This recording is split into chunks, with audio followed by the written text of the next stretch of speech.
Hello guys, in today's video I'm going to show you how to use the WordPress media library. Let's begin.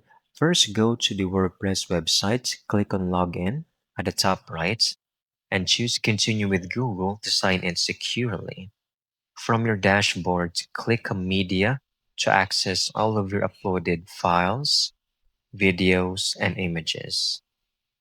On the top portion, you can click on add media file over here, right?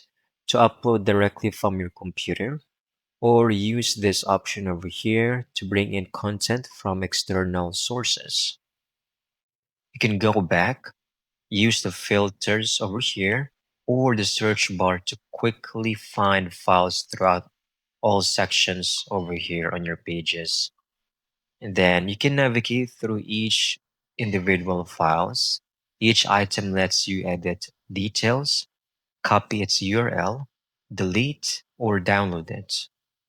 You just really need to explore and get comfortable using the library on WordPress.